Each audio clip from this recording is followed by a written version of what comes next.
Okay, so The 15s puzzle, right? Is Yeah. that the way it's called?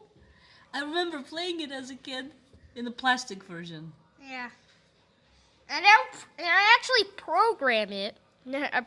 Programmed it. You see, and by the way, I'm controlling with the keyboard. This is my broken up arrow. You're using the up and down arrows, not just the up, same. Up, down, left, right. Just the same as you did by right. So if you do this, if you Tetris hit game. right,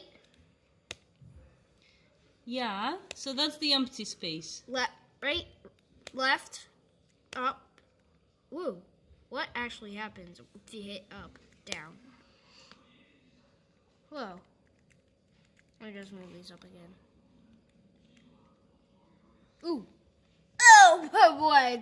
I've never dealt with the edges. Never dealt with the edges? Boy. Huh.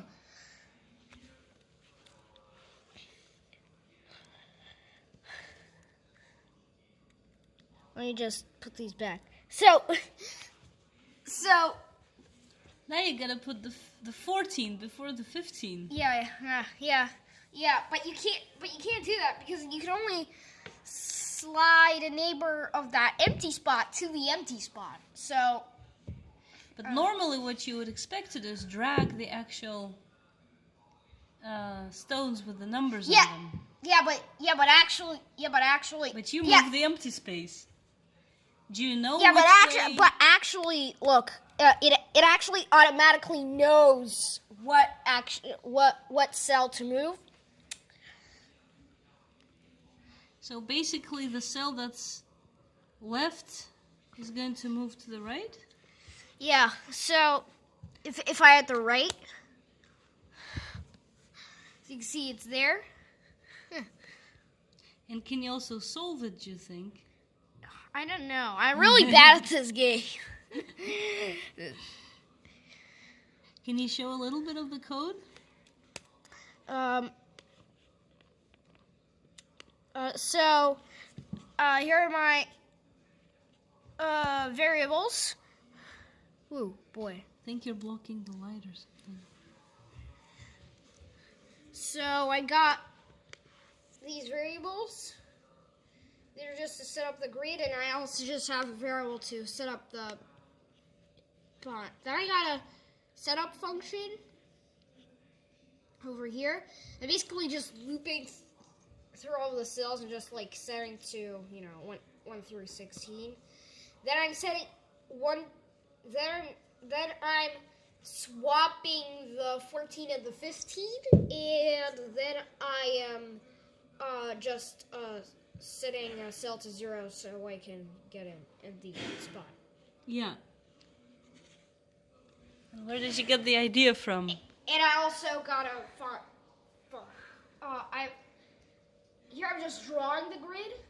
That's all that happens in draw. In key pressed, I actually have an index variable, and I'm calculating the up, right, down, left. And over here, I'm just, I don't know, checking the edges. And over here, I have some keyword controls. By the way, for up it's down, for right is left. That's because that's actually pointing the opposite direction. Oh. Actually. And in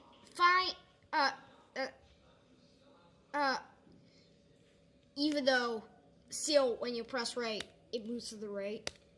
But Beautiful. Even though when you press right, it moves to the right, they have to point in opposite directions. So find 0. Find 0. This is just finding a 0 in an integer array, and and this is just a function for swapping to values of an array. I'm actually just calling this function 2 places. One just where I'm initializing them. I'm swapping the 14 and the 15, and 2 in the keyboard controls over here to move the cells around. Wow. You got inspired by Numberphile, right? Yeah, Numberphile. Yeah, Numberphile actually has a pretty old video about the Rubik's Cube. This is by this can you can say that this 15's puzzle is just the version of Rubik's Cube. Oh, really? So you could actually maybe someday program the whole Rubik's Cube.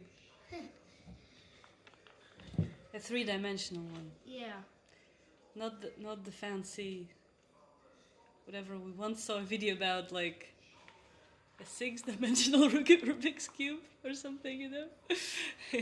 But Thank you. Are you gonna put it on GitHub? Please?